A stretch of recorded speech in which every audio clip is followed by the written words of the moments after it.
Le feu de forêt qui a tout détruit. Une aventure de la forêt de Bois-Joli. Entends-tu ce craquement? Ce n'est pas le vent dans les frênes, ni le pas feutré d'un chevreuil. C'est le murmure de la forêt de Bois-Joli qui retient son souffle, étouffé par une chaleur qui fait danser l'air, une chaleur qui rend la mousse craquante comme du parchemin et la rivière plus fine qu'un fil de laine. Au milieu de ce silence pesant, une petite lueur traître, née d'un éclat de verre abandonné par des humains insouciants, commence à dévorer les herbes sèches. C'est là que tout bascule.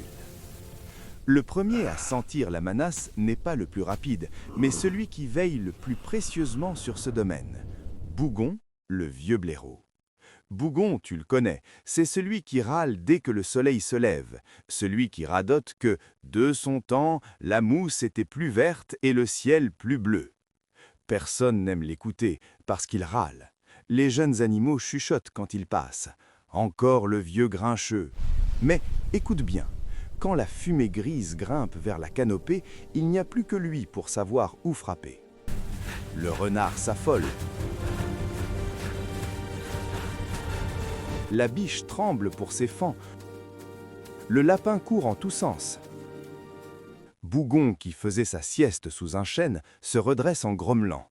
Encore une catastrophe, je vous l'avais bien dit, les humains, toujours à laisser leur cochonnerie. De mon temps, on respectait la forêt, c'est inadmissible. Pourtant, malgré ses plaintes, il voit le feu qui commence à s'étendre, menaçant la forêt qu'il aime tant, même s'il ne le dit jamais. Bon, ça ne sert à rien de rester là à gémir, même si c'est ce qu'on fait de mieux, on dirait, marmonne Bougon. Écoutez-moi bien, vous, les jeunes qui ne savez rien faire. Les animaux, malgré les grommellements, sentent l'urgence et s'arrêtent. Castor, aboya Bougon, fini de paresser. Allez vite construire un barrage sur le petit ruisseau. On a besoin d'eau, et pas de cette petite flaque ridicule. Dépêchez-vous. Les castors, habitués aux humeurs de Bougon, se mettent au travail sans un mot, sachant qu'il a raison. Écureuil, pic vert, continue-t-il, pointant sa patte. Montez en haut des arbres, surveillez le vent, et si je vous vois manger des noisettes, je vous jure que... Les petits grimpeurs s'élancent, conscients de l'urgence. Et vous, renards, sangliers, arrêtez de courir comme des poulets sans tête, grattez la terre, faites un chemin sans herbe. On ne va pas se laisser brûler vif par une foutue bouteille oubliée. C'est le monde à l'envers.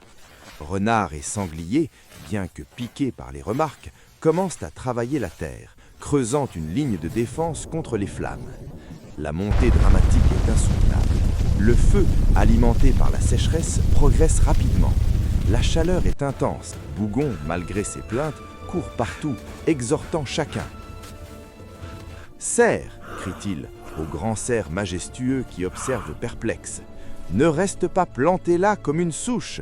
Rassemble les petits, les blessés, ceux qui ne peuvent pas courir. Porte-les à l'abri, loin, près du ruisseau. Ce n'est pas le moment de faire ta fierté. » Cerf, comprenant l'urgence derrière les mots acerbes, s'incline et commence à guider les plus vulnérables. C'est là que la révélation frappe. Derrière sa mauvaise humeur, ce n'est pas de la colère, c'est une peur panique de perdre la création qu'il chérit. Il fustige la paresse, transformant la panique en une force inarrêtable. Les flammes lèchent déjà les premières rangées d'arbres. Le bruit du feu est terrifiant. Mais les castors, avec une rapidité surprenante, ont réussi à endiguer l'eau, créant une petite mare. Les sangliers et les renards, épuisés, ont creusé une large bande de terre nue. « De l'eau, par ici !» grogne Bougon, montrant la mare. Les animaux font la chaîne pour tremper leurs pattes et jeter de l'eau sur le bord du brasier. La terre retournée et l'eau projetée forment une barrière. Lentement, le feu, privé de combustible, commence à s'éteindre, sifflant et crépitant avant de laisser place à la fumée. Quand le feu est enfin terrassé, étouffé par la boue et la sueur, le silence revient, plus lourd encore. Les animaux regardent la clairière calcinée, puis se tournent vers le vieux blaireau, essoufflé et noir de suée. Et là, la surprise, Bougon ne râle pas. Il contemple le désastre, les yeux brillants d'une tristesse profonde. Il ne dit pas « je vous l'avais bien dit », mais doucement « regardez ce que nous avons sauvé, ensemble ». Maintenant, prenez soin de ce qui reste. C'est le plus beau cadeau qu'on nous ait fait. » Ils comprennent alors que sa râlerie n'était que l'armure d'un cœur qui aimait trop la forêt pour la voir disparaître. Ils ont appris une leçon sur la responsabilité envers leur environnement et sur la valeur de l'entraide, même quand les conseils sont donnés avec un peu d'acidité. C'est déjà la fin de cet épisode, n'oubliez pas le pouce et de vous abonner pour ne pas louper la prochaine aventure de Bois Joli. À bientôt!